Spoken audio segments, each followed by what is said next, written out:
This is the new BMW M3 Touring, and it's the first ever estate version of an M3, and it's the first M estate car since the E61 M5 Touring went off sale in 2010. And in this video, I'm going to tell you everything you need to know about it, because I'm Matt Watson, and you're watching CarWow. Buy, sell, CarWow.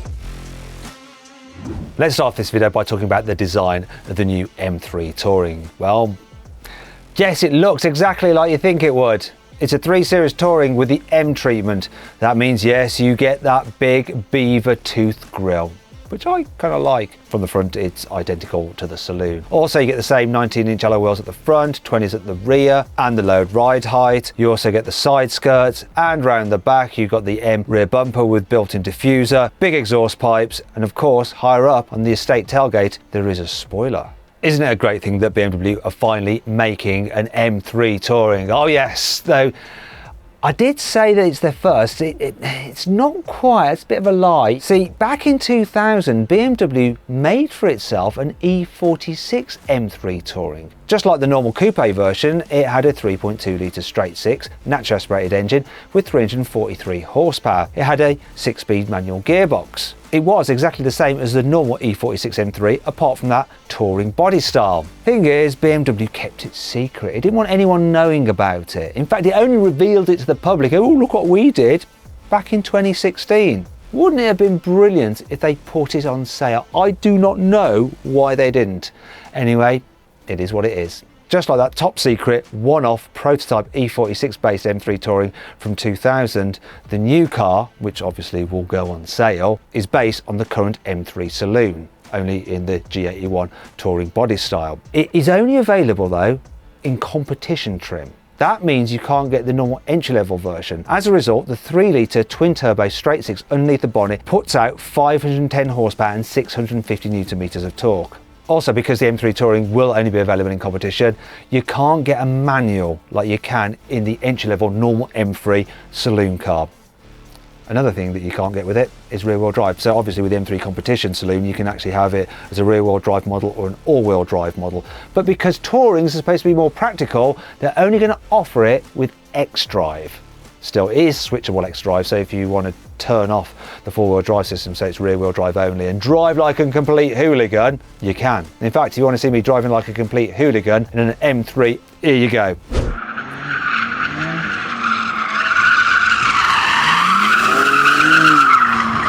See, the Touring will be driftable, no problem at all.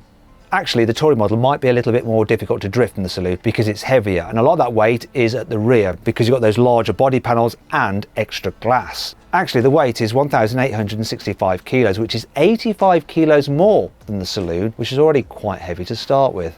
To be fair, to compensate for the extra weight and the different weight distribution, BMW has tweaked the settings of the car's sport suspension. Needless to say, the added weight of the saloon does affect performance ever so slightly. So the saloon M3 X-Drive can do 0 to 60 in 3.5 seconds. This Touring, it's 3.6 seconds. Though in reality the car will probably go quicker than that. When I tested a normal rear-wheel drive M3 competition, which is supposed to do 0 to 60 in 3.8 seconds, I actually got a time of 3.6 seconds. So if you use that maths, this new Touring M3 should be able to do 0 to 60 in 3.4 seconds, most likely. And if that prediction is true, it will mean that this car is quicker at accelerating than its key rival, the Audi RS4. Best time I've had out of one of those is 0 to 60 in 3.6 seconds. To be fair, the Audi RS4 is down on power. Its 2.9 litre twin-turbo V6 puts out just 450 horsepower. What the BMW really has to worry about is the forthcoming Mercedes-AMG C63. So that uses a 2-litre turbocharged 4-cylinder petrol engine, which puts out 450 horsepower. So the same horsepower as the Audi RS4. However, the Mercedes also benefits from an electric motor, which provides a further 200 horsepower for a combined 650 horsepower. And with that much more grunt and the instant response from an electric motor, it's likely the Mercedes will be quicker from 0 to 60 than the BMW. Sorry, BMW fanboys. The new M3 Touring has also set a lap record around the Nürburgring for production estate cars. It did a lap in just 7 minutes and 35 seconds. That's 10 seconds quicker than the old record, which was set by an AMG E63 S estate back in 2017. That's not even the best bit. This lap time is only 15 seconds slower than the brand new M4 CSL, and that's the quickest production car BMW has ever tested around the Nordschleife. If you want to see more about the bonkers M4 CSL, then you can watch my video by clicking on the pop-out banner which should be appearing in the top right-hand corner of the screen now. If you can't see it, there's a link in the description too. If you're interested in this BMW M3 Touring and you want to see what I think of it when I drive it, make sure you subscribe to this channel and hit the bell icon to turn your notifications on. That way you won't miss it when I finally release my review on this new car. Acceleration is one thing. What about top speed? Well, the normal BMW M3 competition Touring is limited to 155 miles an hour. However, you can increase the top speed to 174 miles an hour if you pay extra for the optional M Drivers Pack. Bizarrely though, if you fit that pack to the normal M3 competition saloon, then you get a top speed of 180 miles an hour. Not entirely sure why the Touring is slower. Where the Touring is faster than the saloon is the responses from its infotainment system, because it gets the new iDrive 8, which has an upgraded processor and a glorious widescreen curved display, just like in the i4 and the iX. There's also fewer buttons as well.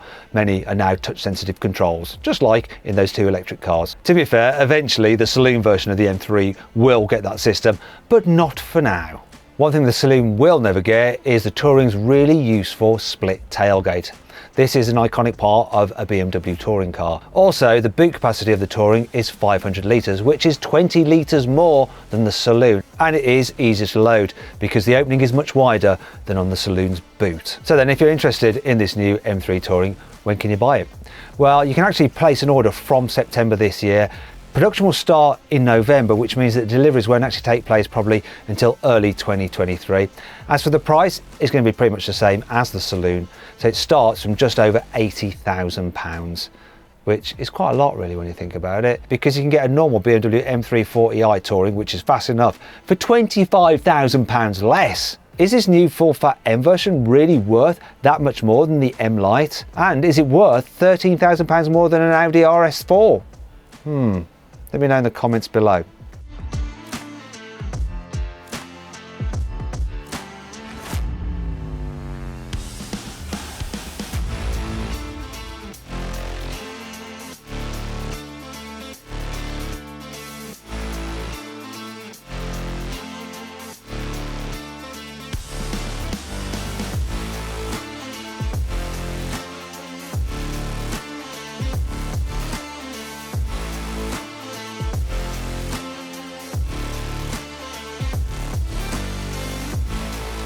Anyway, I hope you'll enjoy the video. If you did, give it a like, click on those windows there for some more videos, and on that box there, if you want to see how much your car is really worth, just upload some photos. Our dealers will bid on your car, and you can accept the best offer if you want to, and they'll come to your house, take the car away and put the money straight into your account. It's easy and it's free.